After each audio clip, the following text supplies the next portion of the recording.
Shalom bien-aimé, que Dieu vous bénisse, que Dieu vous garde. Donc, nous allons donc aujourd'hui continuer la troisième partie sur notre enseignement sur Noé. Donc, comme je vous avais dit la fois passée, c'est que nous n'allons pas certainement épuiser tous les aspects sur Noé. Et je crois que le parti que je laisserai en suspens, d'autres ministres pourront toujours les exploiter dans un cadre comme dans un autre. Mais souffrez que je puisse continuer ma marche. Il faut savoir que quand vous lisez les Écritures, donc les Écritures peuvent dégager plusieurs ombres, c'est-à-dire que les Écritures peuvent dégager plusieurs aspects, plusieurs couleurs. Donc une même Écriture a donc la capacité de dégager plusieurs aspects. Et ces aspects, quand bien même apparemment contradictoires, en fait, ils ne sont pas contradictoires. Ce sont les différentes couleurs, comme nous l'avons toujours dit, de la tunique bigarrée de Joseph. Ok? C'est très important. Donc nous rentrons dans notre livre de Genèse chapitre 6. Là, nous étions en train d'expliquer que le frère Job, lorsqu'il voulut faire l'arche, il est allé couper le bois pour qu'à partir du bois,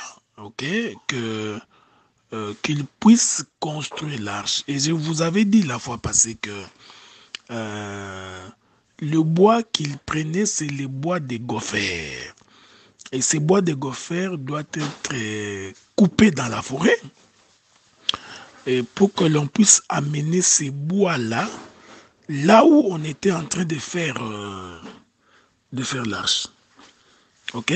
Donc, je vous ai dit que même si les bois sont tirés dans la forêt, qu'il y a plusieurs bois, mais ces bois-là devraient être de la même nature pour constituer le fond de ce qu'on appelle l'arche. Il faudrait que tous ces bois-là soient de même nature. Et par là, j'ai expliqué que lorsque nous étions dans le monde, parce que c'est nous qui sommes le bois, lorsque nous étions dans le monde, donc chacun était dans son coin, chacun suivait sa propre voie, chacun menait avait sa propre nature. Mais le Seigneur, en nous rassemblant dans l'arche, il va faire de nous un seul corps. Il va faire de nous une seule maison. C'est pourquoi je voudrais, à ce titre-là, vous lire une écriture pour expliquer toujours cette notion de l'arche. Nous allons lire une écriture dans les livres de Romains, en tout cas si je ne me trompe pas. Nous allons lire une écriture pour confirmer ce que j'ai dit, ok? C'est le frère Paul qui l'a dit. Écoutez ce que le frère Paul dit. Nous sommes dans les livres de Romains. Romains ou Corinthiens, je crois. Attendez. Non, je crois que ça doit être... Oui, nous sommes dans Romains. Je prends les livres des Romains dans son chapitre 12 pour expliquer que le bois de gopher, c'était un rassemblement de plusieurs bois. Mais ces bois ne formaient qu'un seul corps, et ce corps-là, c'est l'arche. Je suis dans Romains chapitre 12. Nous lisons à partir du verset 4. Car nous avons plusieurs membres dans un seul corps, et que tous les membres n'ont pas la même fonction. Ainsi, nous qui sommes plusieurs, nous formons un seul corps en Christ, et nous sommes tous membres les uns les autres. Puisque nous avons des dons différents selon la grâce qui nous a été accordée, mais celui qui a les dons de prophétie l'exerce selon l'analogie de la foi. Je voudrais ajouter une autre écriture, si vous permettez, toujours dans le même sens, ok? Souffrez. Souffrez parce que là, je viens de recevoir, ok. Ajoutons une autre écriture. Ça va nous aider à pouvoir avancer. Je suis dans les livres de 1 Corinthiens. Je suis dans les livres de 1 Corinthiens. Nous allons lire une écriture là-bas également. Et ensuite, nous allons continuer notre marche de sanctification. Ceci est en guise d'introduction, parce que nous allons dire autre chose aujourd'hui. Je suis dans 1 Corinthiens, le chapitre 12. Je vais donc lire d'abord le verset 12 et nous allons descendre. Car comme le corps est un et a plusieurs membres, et comme tous les membres du corps, malgré leur nombre, ne forment qu'un seul corps, ainsi en est-il de Christ. Nous avons tous en effet été baptisés dans un seul esprit pour former un seul corps, soit juif, soit grec, soit esclave, soit libre, et nous avons tous été abreuvés d'un seul esprit. Ainsi, le corps n'est pas un seul membre, mais il est formé de plusieurs membres. Voyez-vous, j'ai donc pris ces deux écritures pour attester que l'arche était donc une composition de plusieurs membres, mais ces différents membres en réalité ne forment qu'un seul corps. C'est pourquoi l'Éternel avait dit à Noé que cette arche-là va être enduit du dedans comme du dehors, c'est-à-dire porterait la même nature à l'intérieur comme à l'extérieur. Je voudrais faire un petit découpage de l'agneau pour aller expliquer cette notion-là. Hein, c'est que le Seigneur dit à Noé à propos de la manière dont il devrait colorer l'arche. Ok? Je vous relis ça et ensuite je vais aller trouver une écriture pour vous asseoir la pensée de ce que j'ai dit. Je suis toujours dans Genèse chapitre 6. Ok? Genèse chapitre 6. Écoutez ce que la Bible dit. J'ai lu ça, le verset 14. Fais-toi une arche de bois de gopher. Tu disposeras cette arche en cellules. Ok? Quand il dit cellules, cela veut dire en partie. Ok? Les membres. Et tu l'enduiras de poids en dedans et en dehors. Que la paix de Dieu soit avec vous. Donc, on va enduire, donc colorer l'arche à l'intérieur comme à l'extérieur. Quelle est la pensée de cette chose? C'est-à-dire qu'on doit avoir la même coloration à l'intérieur de l'arche et à l'extérieur de l'arche. Voyez-vous?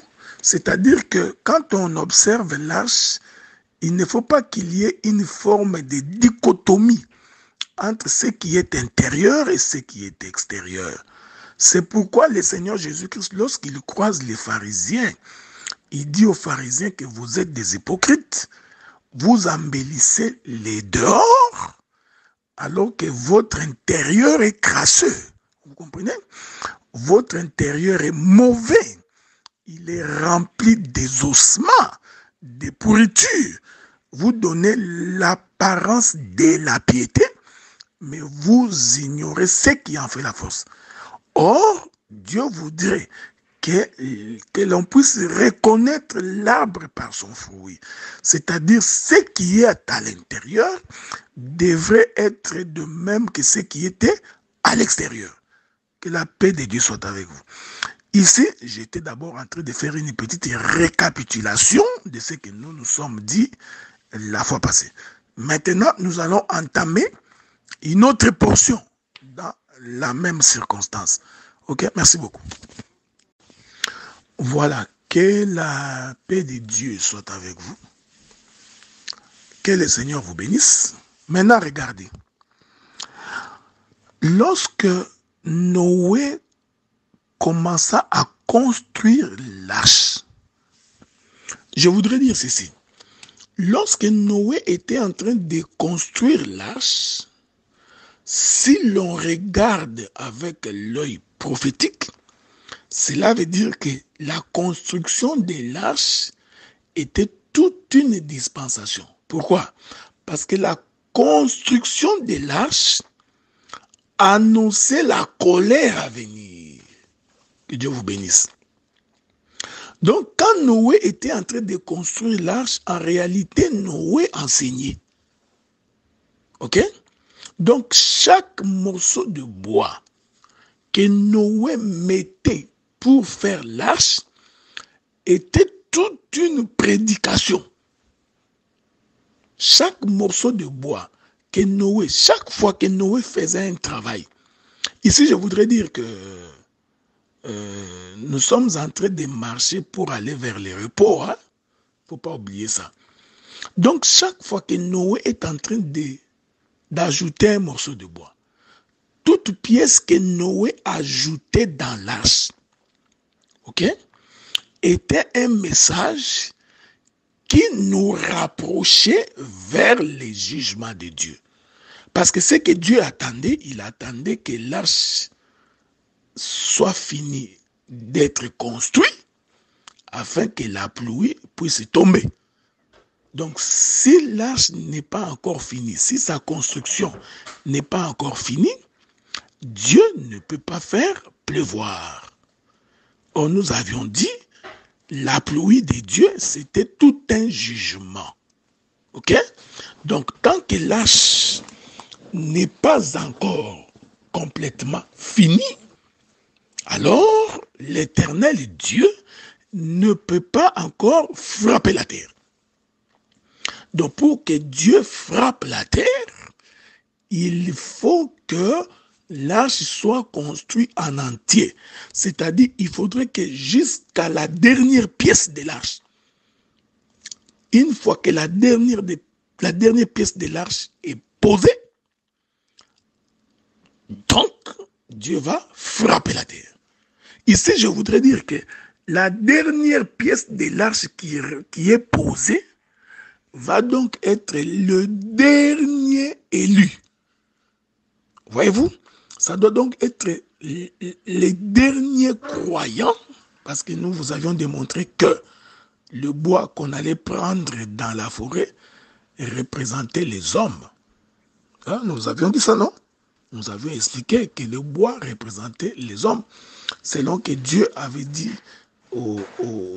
à ses disciples que si l'on fait ceci à un bois vert, que feront-on à vous qui êtes un bois sec?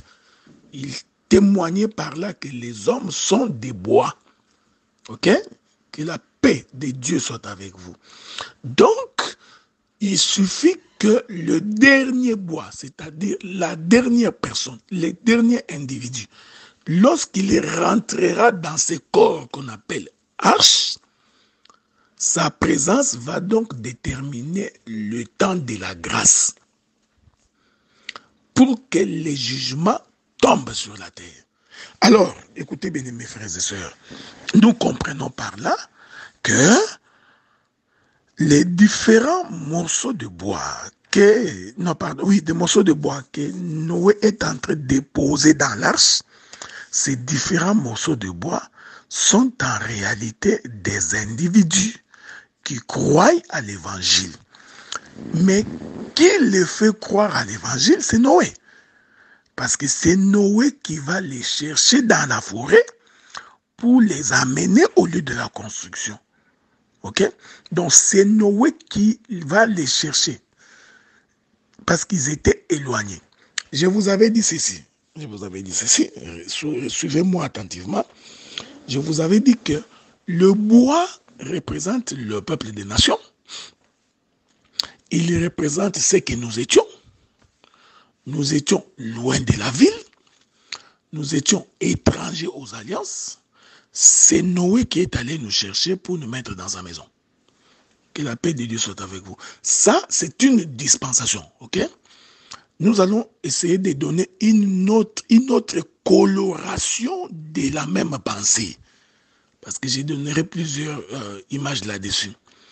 Remarquez que lorsque Moïse est en train de construire l'arche, les gens de la ville n'étaient pas concernés par cette construction, à part la famille de Noé.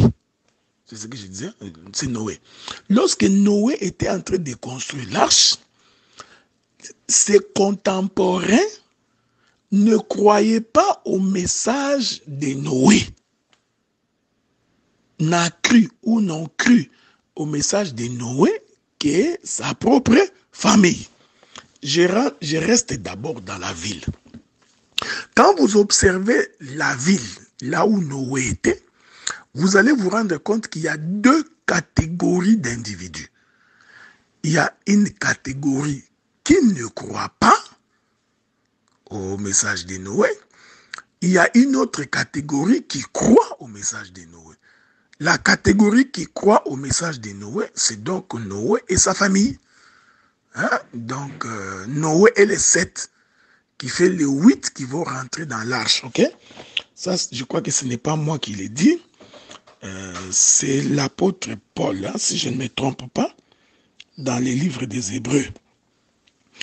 Je vais essayer de voir si je peux vous trouver cette écriture-là. Dans les livres des Hébreux, hein, ou dans les livres d'un Pierre. Hein, non, 1 Pierre. Je prends 1 Pierre chapitre 3, verset 20.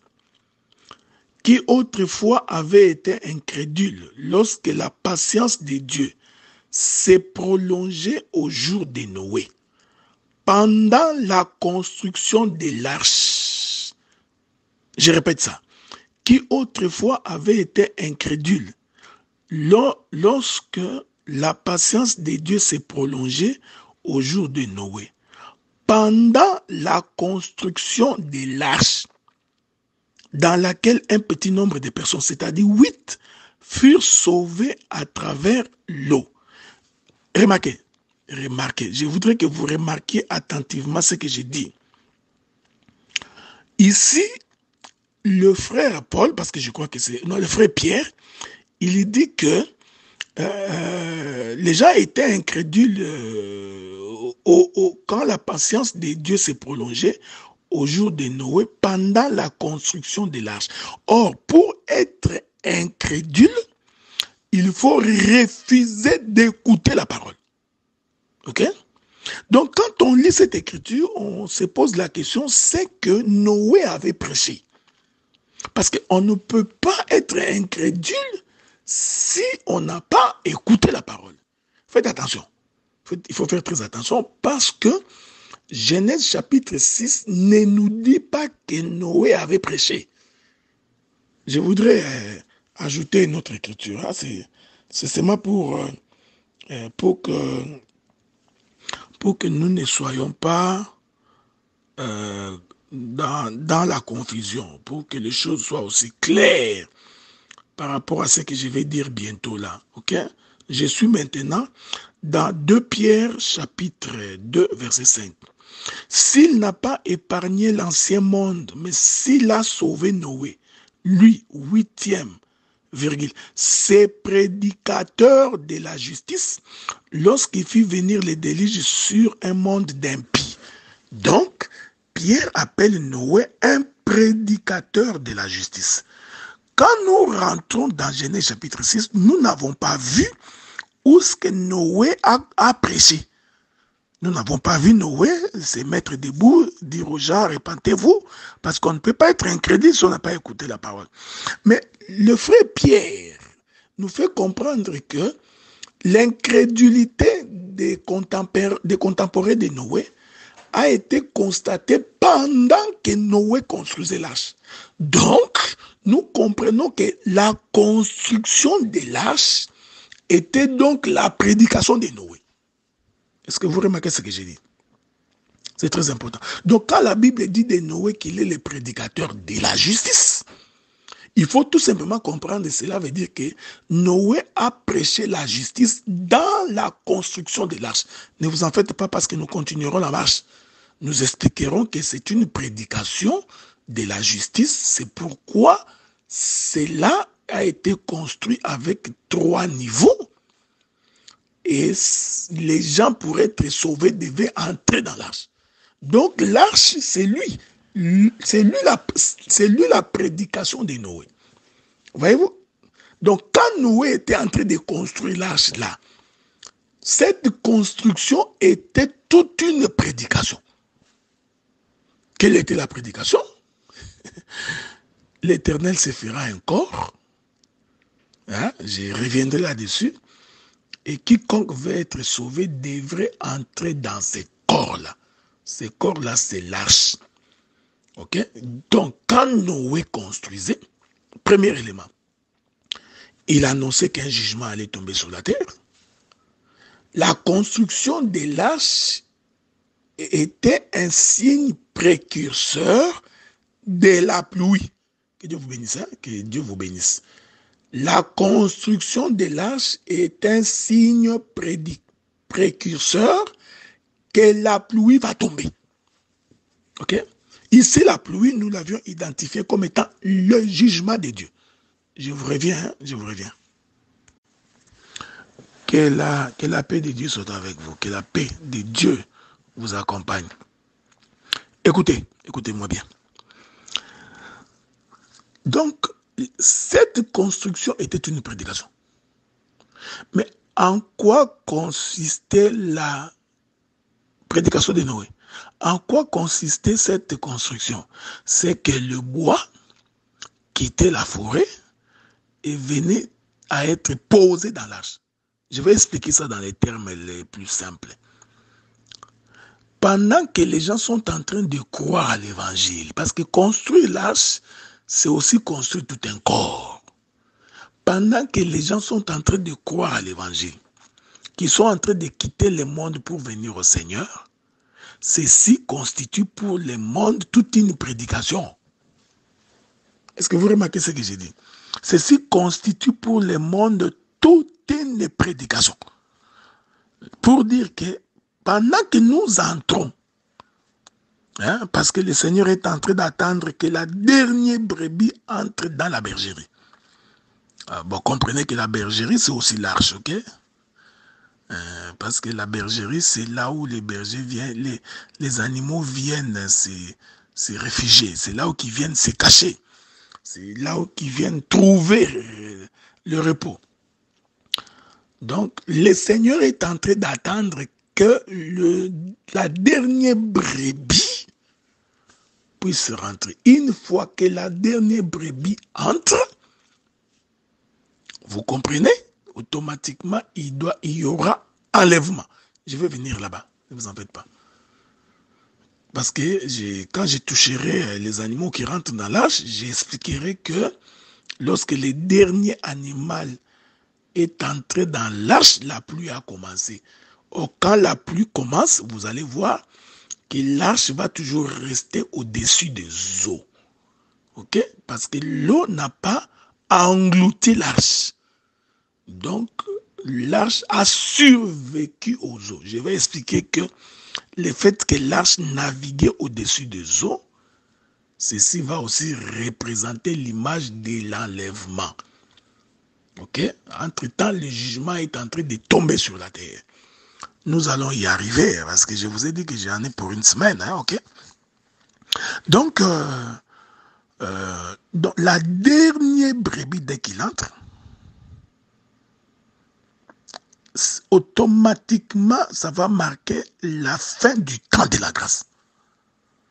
Ok? Mais pendant ce temps-là, Noé est encore en train de construire. Jésus avait raison de dire, ce qui arriva du temps de Noé arrivera de même avant l'avènement du Fils de l'homme. Donc, Maintenant, là, nous sommes en train d'attendre l'enlèvement, ok? Donc, il faut regarder Noé pour comprendre aussi ce qui se passe aujourd'hui. Donc, prophétiquement, aujourd'hui, Noé est en train de construire l'arche. Hein? Donc, or, le véritable Noé qui construit l'arche, c'est le Seigneur Jésus-Christ qui est en train de construire son Église, qui est une composition de plusieurs membres qui forment son corps. Ok? C'est ça le temps de la grâce. Mais je vous avais dit que pendant que Noé construit l'arche, en face de Noé, nous avons deux catégories de peuple. Nous avons les contemporains de Noé, que Pierre dit que ce sont des incrédules. Ils n'ont pas voulu écouter. Ok? Ils ne croyaient pas à Noé quand Noé construisait l'arche. Ensuite, l'Écriture confirme que, excepté les 8, c'est-à-dire 7 plus Noé, les 8 qui sont entrés dans l'arche. Que la paix de Dieu soit avec vous. Donc vous voyez, il y avait donc deux catégories des individus qui observaient quand Noé construisait l'arche. Il y a une catégorie incrédule qui n'avait pas cru à ce que Noé faisait, mais il y avait la famille de Noé qui avait cru. Et cette famille de Noé va entrer dans l'arche avec Noé. Faites attention. Mais la famille de Noé ne rentre pas seule dans l'arche. Il rentre avec les animaux qui sont venus de la forêt. Hein? Donc, dans l'arche, il y avait ceux qui sont venus de loin, qui sont entrés. Ensuite, il y avait la famille de Noé qui était plus proche de Noé, et aussi qui sont entrés. Donc, de l'extérieur, des contemporains de Noé, il y a sa famille, il y a les autres qui sont des incrédules qui ne sont pas rentrés. Mais, il ne faut pas oublier, il y a aussi les animaux qui sont venus de loin, qui sont aussi venus entrer dans l'arche. Donc, dans l'arche, frère, nous avions le proche parent, la parenté de Noé et les animaux. Or, la parenté de Noé représente les apôtres et les prophètes. Parce que les prophètes et les apôtres vont participer avec nous dans l'enlèvement. Que la paix de Dieu soit avec vous. Ok? Donc, les 8 qui sont entrés dans l'arche avec Noé, ici je parle des hommes, ces 8-là représentent la portion d'Israël qui participe à l'enlèvement. Je vais le dire dans les termes les plus simples. Donc, nous avons les Moïse, les Jérémie, les Habakkuk, les Sophonie, les Daniel, les David. Vous voyez? Hein, donc, tous ces prophètes-là, hein, les Abraham, les Isaac, les Jacob, voyez-vous? Tous les Abel, tous ces gens-là, ajoutez-y les apôtres et tous les juifs qui ont crié au Seigneur. Ok? Tous les juifs qui ont crié au Seigneur pendant le temps de la grâce aussi, ces gens-là vont constituer la famille de Noé qui rentrerait dans l'arche. Alors que les animaux qui sont venus de loin, qui ont été tirés de la forêt, qui ont été attirés par de la forêt pour venir entrer dans l'arche, représentent l'Église. Laissez-moi utiliser le langage de Paul, représente la totalité des païens. Parce que c'est comme ça que Paul dit ça. Jusqu'à ce que la totalité des païens soit entrée. Vous voyez? Que Dieu vous bénisse. Donc vous comprenez maintenant que la totalité des païens, plus Israël, c'est-à-dire, si je parle ici des prophètes, des apôtres, hein, les patriarches, tous ces gens qui vont participer avec nous dans l'enlèvement, nous allons tous constituer ce qu'on appelle épouse. Je voudrais lire une écriture. souffrez que je lise une écriture pour vous, pour faire asseoir la pensée de ce que j'ai dit. Je suis dans 1 Thessaloniciens chapitre 4. Souffrez, souffrez que je trouve cette écriture-là. 1 Thessaloniciens chapitre 4. Je cherche l'écriture, souffrez. Il faut que je trouve cette écriture-là pour vous. Où le frère Paul dit ceci. Je suis dans 1 Thessaloniciens chapitre 4, le verset 15. Le frère Paul dit ceci. Voici en effet ce que nous vous déclarons d'après la parole du Seigneur. Nous, les vivants, restés pour l'avènement du Seigneur.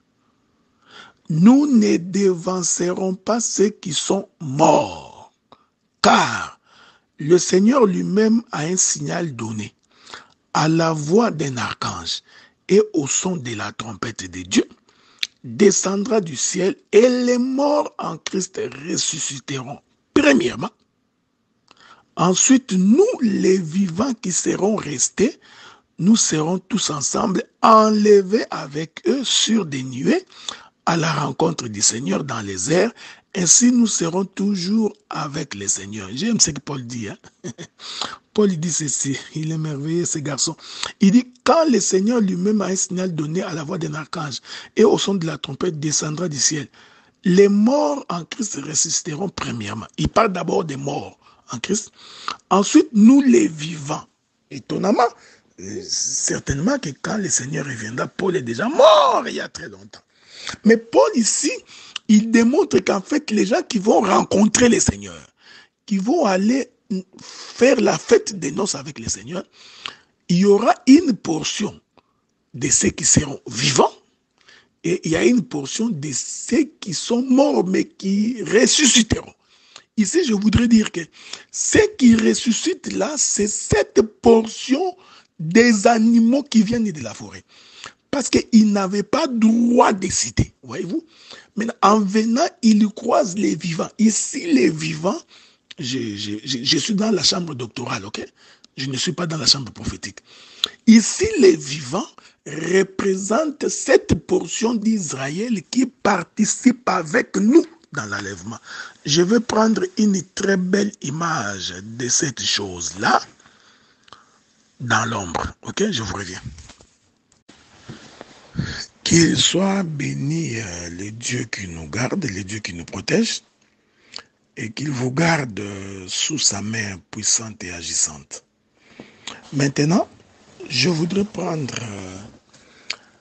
une écriture dans l'ombre pour attester de ce que j'ai dit.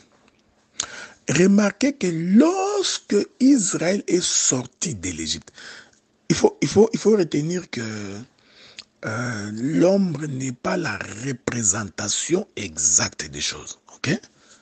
La réalité est en Christ. Mais dans l'ombre, le Seigneur donne quelques pistes, il donne quelques ouvertures, nous permettant de comprendre sa pensée. C'est très important. Regardez, il est écrit dans la parole que lorsque Israël est sorti du pays d'Égypte, ok? Israël n'est pas sorti seul du pays d'Égypte. L'Écriture dit pendant qu'il sortait, il est aussi sorti avec le ramassis. Est-ce que vous comprenez ça? Que Dieu vous bénisse. Que Dieu vous bénisse. Donc, quand Israël sortait, parce que nous croyons que la sortie d'Israël, c'est aussi l'image de ce peuple qui rentre dans l'arche. Ok? C'est aussi important que vous le sachiez. C'est aussi l'image d'un peuple qui rentre dans l'arche. Or, je vous ai dit que dans l'arche, il y a deux catégories qui sont entrées. Il y a le parent, la parenté de Noé, ok, plus les animaux qui sont venus de loin. Ok. Or, la parenté de Noé, j'ai expliqué que c'est cette portion d'Israël qui participent à l'enlèvement comme épouse. Et les animaux représentent les nations, c'est-à-dire nous.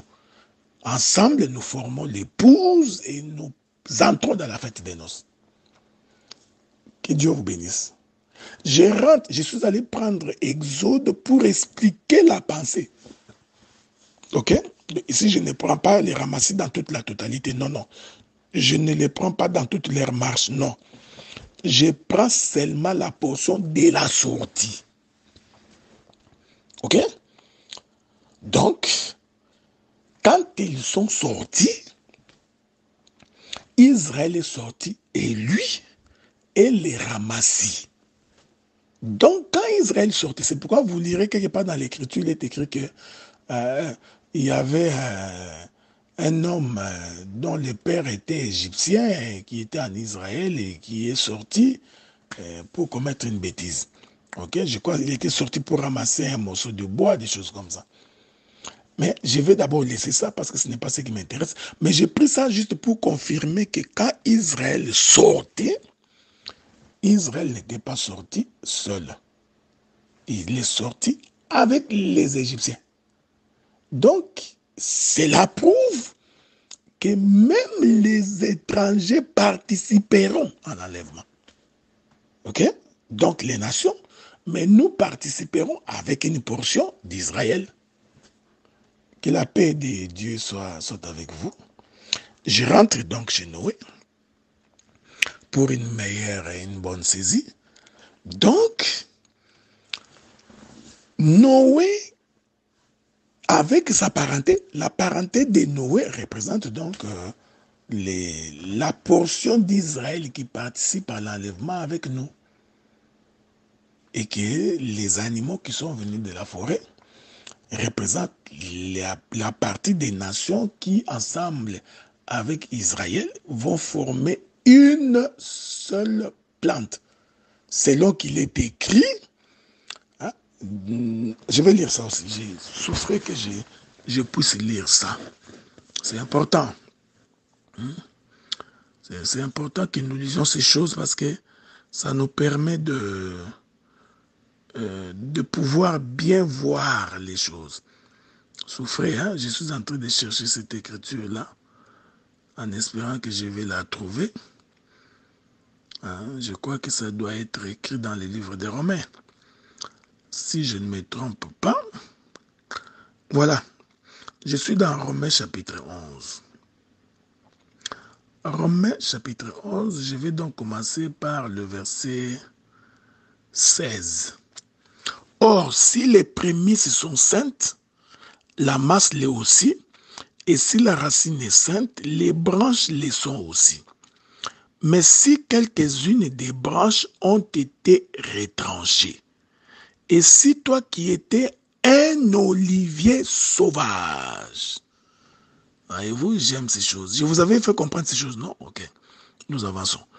Si toi qui étais un olivier sauvage, cela veut dire un animal sauvage, tu as été hanté à leur place, rendu participant de la racine et de la graisse de l'olivier. Ne te glorifie pas aux dépens de ces branches. Si tu te glorifies, sache que ce n'est pas toi qui portes la racine, mais c'est la racine qui te porte. Donc, le frère Paul confirme que nous étions des sauvages. Dieu nous a rendus participants aux promesses. Or, vous savez que les promesses ont été pour Israël.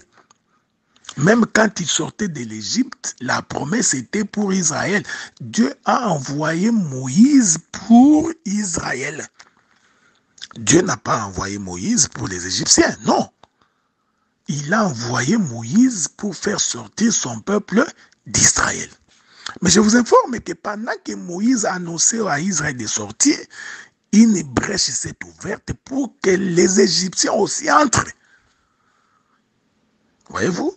Vous remarquez cette chose? Donc nous sommes entrés dans la promesse que Dieu avait faite à Israël. C'est-à-dire quand Noé construisait l'arche, la parenté de Noé était rassurée du salut parce qu'ils étaient avec Noé. Sauf que les animaux aussi, qui devaient venir de loin, que j'appelle moi les animaux sauvages, et aussi vont participer en entrant dans l'arche. Faites attention, hein? Donc, quand je dis les animaux sauvages, c'est une expression parabolique, ok? C'est une expression parabolique. C'est une expression pour dire que nous étions tout simplement éloignés. Selon les livres des Romains, olivier sauvage. C'est-à-dire nous n'avions pas droit de citer. Ok? Maintenant, retournons nous sommes toujours chez Noé. Remarquez maintenant que parmi les contemporains de Noé, tous n'ont pas participé, tous ne sont pas rentrés dans l'arche. Donc, ici, nous voulons tout simplement dire que il y a une portion qui reste, une portion qui ne participe pas à l'enlèvement, une portion d'Israël qui ne participera pas à l'enlèvement, alors que la parenté de Noé va représenter la portion qui participe à l'enlèvement. Malheureusement, il ne participe pas seul, il va participer avec les animaux sauvages, c'est-à-dire avec les nations. Que Dieu vous bénisse. C'est comme ça que dans la vision de Pierre, Pierre va voir une nappe qui descend des cieux, remplie des reptiles et des animaux impurs. Ok? Alors Dieu dit à Pierre, prends-les, mange. Pierre dit, je ne puis manger quelque chose d'impur. Alors Dieu lui dit, ce que j'ai déclaré pur, tu ne peux pas le déclarer impur. Dieu parlait de qui? Il parlait de Corneille. Or, Corneille, c'était un étranger. Voyez-vous, il n'était pas juif, cet homme. C'était une façon de dire à Pierre, les étrangers aussi participeront à l'enlèvement. Les étrangers aussi entreront dans l'arche. Que Dieu vous bénisse. Hein? Que la paix de Dieu soit avec vous. Donc, ici, nous comprenons que quand Noé construisait l'arche, c'était toute une dispensation. Voyez-vous? Il s'agissait de quelle dispensation? Il s'agissait de la dispensation de la grâce. Ok? Il s'agissait de la dispensation de la grâce qui consistait dans la construction de l'arche. Vous voyez, j'ai balancé la nuée des deux côtés. J'ai d'abord expliqué que le bois qui rentrait dans l'arche, c'était également l'une des nations qui venaient de loin pour entrer dans la maison. Ok, ça j'ai expliqué. J'avais également expliqué que la construction de l'arche, c'est aussi Adam. Ok, c'est aussi Dieu qui forme Adam. Hein? J'ai expliqué que le bois, c'est la poussière. Ça, vous le savez, non, que le bois, c'est la poussière. J'ai expliqué que le bois, ce sont des hommes. Or, les hommes ont été tirés de la poussière, donc les hommes sont aussi des poussières. Que la paix de Dieu soit avec vous. Il est merveilleux. Donc, quand Noé construit l'arche, c'est cette construction qui est la prédication de Noé. Ok? Donc, la construction de l'arche était toute une prédication. Que la paix de Dieu soit avec vous. Que Dieu vous bénisse, hein? Que Dieu vous garde. Vous allez supporter parce que je vais dire quelque chose d'un peu plus fort. Ok, c'est ce que je voudrais dire maintenant. Parce qu'en réalité, quand Noé construisait l'arche, c'était en prévision de son propre salut. Que Dieu vous bénisse. Hein, que Dieu vous bénisse. Je vous avais dit que Noé, dans ma première intervention, j'ai identifié Noé comme étant le Père. Noé comme étant Dieu. Et j'ai expliqué que l'arche est le fils de Noé. Vous vous souvenez, hein? Si tu me suis en retard, tu peux aller consulter mes premières interventions qui se trouvent sur YouTube. Donc, il suffit de cliquer sur le docteur Adélard Ndaye. Tu pourras t'abonner et tu pourras suivre les parties précédentes. Je répète ce que je vais dire parce que ce que je voudrais dire maintenant risquerait d'être beaucoup difficile pour beaucoup de gens. J'ai expliqué que Noé, c'est le Père. Et que Noé, dans son intérieur, avait conçu l'arche. Il avait la pensée de l'arche. Donc, l'arche était à l'intérieur de Noé. Donc, quand Noé manifeste l'arche, l'arche est donc le fils de Noé. C'est bon? Voilà. Maintenant, regardez. Oh, pourquoi Noé a-t-il créé l'arche? Pourquoi Noé a-t-il fabriqué l'arche? Écoutez-moi bien. Noé a fabriqué l'arche parce que Noé avait peur de la pluie. Noé savait que la pluie allait tomber et que cette pluie était tout un jugement. Alors, pour se préserver de la pluie, c'est-à-dire pour se préserver du jugement de Dieu, Noé a donc fait l'arche avec l'intention que quand le jugement viendra, qu'il puisse se cacher dans l'arche. Je vais le dire autrement. Que Dieu vous bénisse, ça, j'essaie de le dire autrement.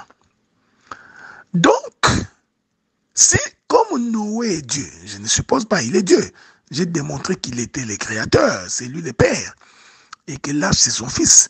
Donc, en réalité, Dieu avait peur de mourir. Parce que Dieu a dit à Noé que je détruirai la terre, je détruirai tous les hommes, parce que la méchanceté est accrue. Donc, le jugement de Dieu annonçait la mort de tous les humains. Ok?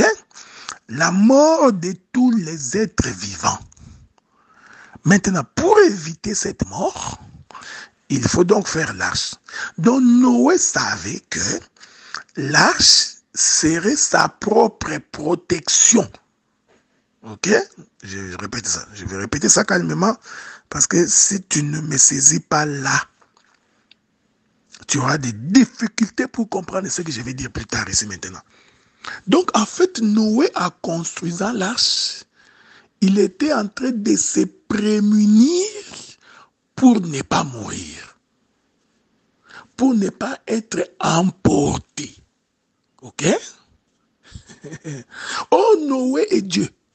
Il est le Père. L'arche est le Fils. Donc, le Père avait peur de mourir. Voilà pourquoi il va se construire l'arche qui est le Fils, pour que, en entrant dans le Fils, qu'il ne puisse pas mourir. Vous savez que Dieu avait peur de mourir, non? Je vais essayer de rentrer dans les jardins. Souffrez que je rentre dans les jardins. Parce que au commencement, Dieu était dans l'éternité. Ok? Alors, quand on est dans l'éternité, on est éternel. Quand on est éternel, on n'a ni commencement ni fin de jour. Hein? Donc, l'éternel n'a ni commencement ni fin de jour. Donc, si nous nous mettons à réfléchir sur la notion de l'éternité, aucun de nous ne peut saisir cette chose parce que quelque chose qui n'a pas commencé, comment tu la saisiras? Elle n'a pas commencé, elle n'a pas de fin. D'autant plus qu'elle n'a pas commencé, elle n'a pas de commencement, elle ne peut pas non plus avoir de fin.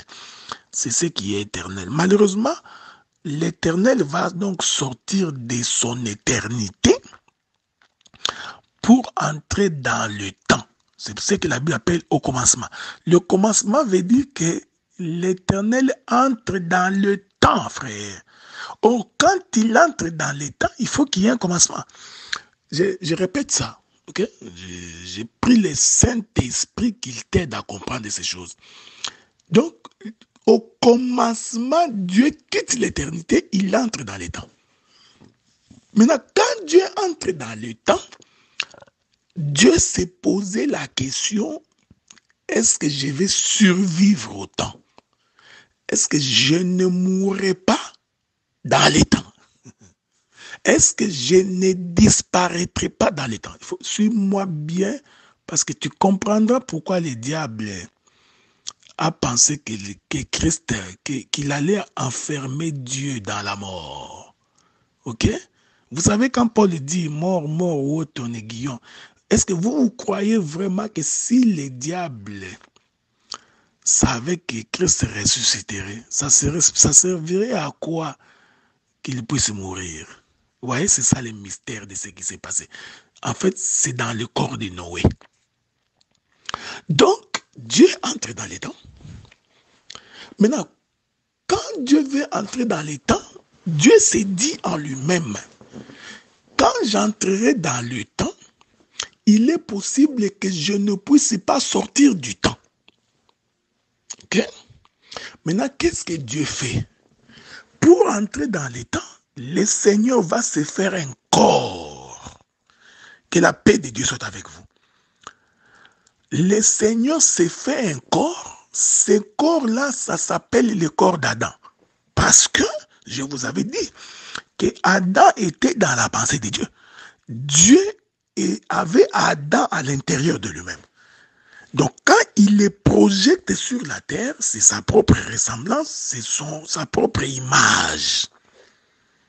Donc, Dieu en faisant un corps qu'on appelle Adam, que nous expliquons que c'est les fils de Dieu, qu'est-ce que Dieu fait par la suite?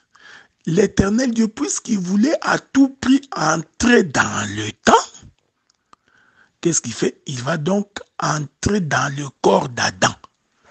Que la paix de Dieu soit avec vous. La Bible dit, Dieu souffla dans les narines d'Adam. Or, le souffle de Dieu, c'est Dieu lui-même. Hein? Ok?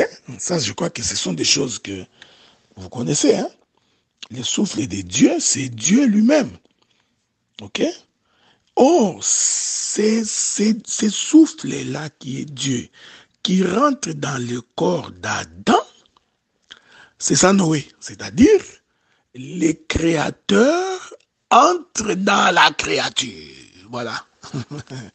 Il est merveilleux. Hein? Donc, les créateurs entrent dans la créature. Avez-vous remarqué ça? Je voudrais que vous remarquiez ça avec beaucoup d'attention parce qu'il y a beaucoup de choses à dire ici. Hein? Regardez. La Bible dit ceci. Je vais relire ça. Ok? Le souffle de Dieu, c'est Dieu lui-même. Hein? Et en tant que Dieu lui-même, qu'est-ce qu'il fait? Il entre dans sa propre créature. Oh, quelle est sa créature? C'est Adam. Ok? Je rentre chez Noé. Hein? Parce que nous dansons la danse des tangos. Je rentre chez Noé. Noé, c'est lui qui a créé l'arche. Ok?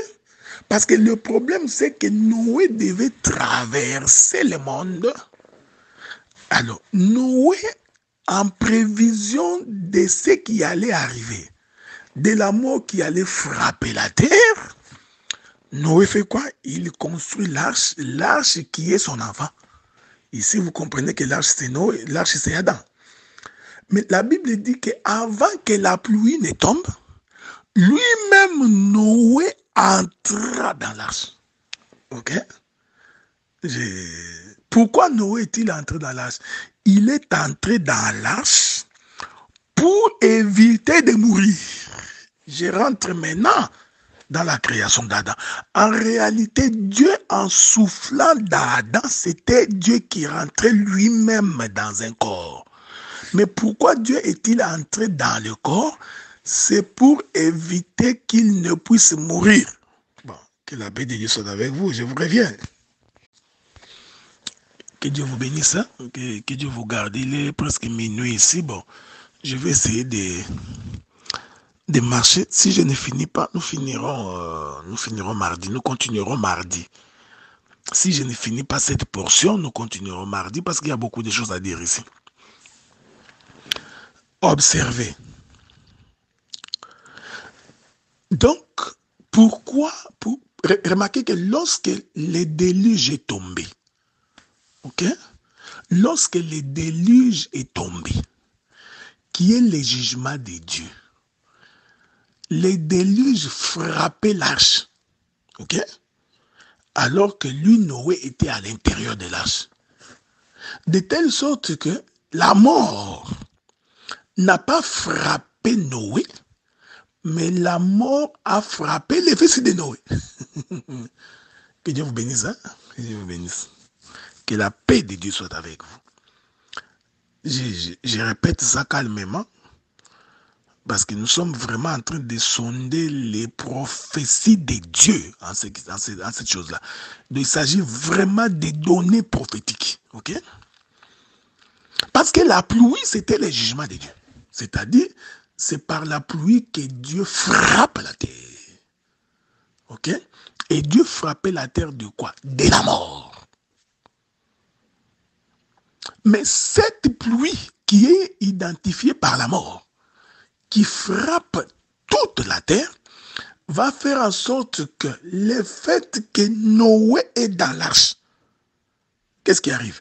La pluie va donc frapper l'arche, mais la vie de Noé va être conservée dans l'arche. Donc, ici, je voudrais dire que l'arche, c'est le corps. Noé qui est à l'intérieur de l'arche, c'est l'esprit. Que la paix de Dieu soit avec vous. Voilà pourquoi les jugements de Dieu devraient frapper le corps. Vous comprenez ça? Il faudrait que la chair, le corps subissent le poids du jugement de Dieu. Mais que l'esprit qui est à l'intérieur passe de la mort à la vie. Que Dieu vous bénisse. Donc, c'est ici que j'ai dit que Dieu, en prévision de la peur de sa mort, puisqu'il voulait entrer dans le temps, vous voyez frère, vous imaginez que celui qui n'a pas de commencement ni de fin, rentrer dans le temps, c'était très dangereux pour lui parce que il pouvait être coincé dans les temps. Parce que le diable croyait vraiment qu'il retiendrait Jésus dans les temps, qu'il retiendrait Dieu dans les temps. Alors que Dieu, intelligent qu'il était, il s'est arrangé pour avoir un véhicule, pour avoir une maison, pour avoir un parapluie, pour avoir un endroit pour que lorsqu'il rentrerait dans les temps, que quand bien même que la mort frapperait, mais que la vie soit conservée à l'intérieur. Que Dieu vous bénisse. Je vais lire une écriture. Souffrez que nous lisions une écriture dans les livres des Hébreux. Je prends les livres des Hébreux. Hébreux, voilà. Dans son chapitre 10. Ok, Hébreux chapitre 10. Essayons de lire une écriture là-dessus. Nous disons ceci. Hébreux chapitre 10, voilà. Je commence par le premier verset. En effet, la loi qui possède une ombre des biens à venir et non l'exacte représentation des choses, ne peut jamais, par le même sacrifice qu'on offre perpétuellement chaque année, amener les assistants à la perfection. Bon, on continue. Le verset 5. C'est pourquoi Christ, ici Christ c'est Dieu, parce que Christ est esprit, ok? Christ entrant dans le monde. Le Christ qui rentre dans le monde ici, c'est Dieu. En d'autres termes, c'est Noé. Christ entrant dans le monde dit, tu n'as voulu ni sacrifice ni holocauste, mais tu m'as formé un corps. Je vais rester là. Hein? Donc, le Seigneur, Dieu, quand il a voulu venir sur la terre, il n'a pas voulu venir comme tel. Parce que Dieu qui est éternel, il avait peur d'entrer dans les temps. De peur que les temps puissent les coincer. Alors qu'est-ce qu'il fait? Il va piéger le temps. Ah, j'aime ça, j'adore ça. Donc Dieu a piégé le temps en se faisant un corps, en sachant que le temps saura que Dieu est dans ce corps. Qu'est-ce que le temps ferait? Il va faire en sorte que d'embrigader Dieu dans ce corps. Or Dieu savait que le temps aura de l'impact sur le corps, mais pas sur ce qui est à l'intérieur du corps. Que la paix de Dieu soit avec vous. J'étais tenté de vous parler de Job, mais ce n'est pas important. Ce n'est pas pour rien que Dieu a dit à Satan, as-tu vu mon serviteur Job, un homme intègre et juste, il n'y en a point un comme lui sur la terre. Qui est cet homme-là? Juste et intègre, que sur toute la surface de la terre, il n'y a personne qui soit comme lui. Jésus a dit, il n'y en a pas un homme juste et intègre comme lui sur toute la surface de la terre. Et l'écriture des Romains va ajouter, il n'y a pas un seul juste sur la terre. J'appelle une autre écriture pour confirmer que le seul juste que nous avons, c'est le Seigneur Jésus-Christ. Je vous avais lu cette écriture-là. Le seul juste que nous avons sur la terre, c'est le Seigneur Jésus-Christ. Or, vous allez remarquer que lorsque l'Éternel ordonne au diable d'aller toucher Job, il dit, tu toucheras à sa chair, à son corps, mais pas à son esprit, parce que le diable ne pouvait pas toucher l'esprit. Que Dieu vous bénisse. Remarquez.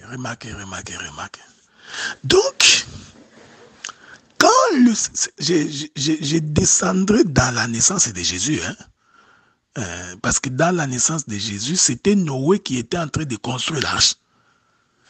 Quand Noé finit de construire l'arche, donc pour éviter de mourir, je vous ai dit que Noé c'est le père. Donc Noé avait peur de mourir. Alors pour éviter de mourir, qu'est-ce que Noé fait? Noé entre dans l'arche. Ce mouvement de Noé qui rentre dans l'arche, c'est-à-dire que c'est le père qui entre dans le fils. Jésus avait donc raison de dire, quiconque m'a vu, a vu le Père. Parce que moi, je suis l'arche, mais à l'intérieur de moi, Noé habite. Est-ce que vous remarquez? Il dit à Philippe, Philippe, depuis tout ce temps que je suis avec toi, tu ne sais pas que c'est lui qui m'a vu a vu le Père. Or, je vous ai dit que Noé, c'est le Père, l'arche, c'est le fils de Noé. Maintenant, le Père est dans le Fils. C'est ce que Jésus disait. Le Père est en moi. Donc, or, le Père, pourquoi le Père est-il dans le Fils? Le Père est dans le Fils pour éviter la mort. Que la paix de Dieu soit avec vous. Nous continuerons le mardi, donc demain. Parce que j'ai encore beaucoup de choses à dire là-dessus. Je toucherai beaucoup d'éléments là-dedans. Remarquez cette chose, donc que Dieu vous bénisse, parce que je ne voudrais pas anticiper. Donc c'est pourquoi l'Éternel Dieu a soufflé dans les narines d'Adam. C'était en fait Dieu qui entrait dans un corps. Pourquoi entre-t-il dans un corps? Pour éviter la mort. Pour que s'il y a mort, que la mort frappe le corps, mais pas l'esprit. Parce que l'esprit est préservé dans le corps. Que Dieu vous bénisse, qui vous rende au centuple, et qui continue à vous garder sous l'ombre de sa main, et que vous prospériez à tous égards, comme prospère l'état de vos âmes. Que Dieu vous bénisse.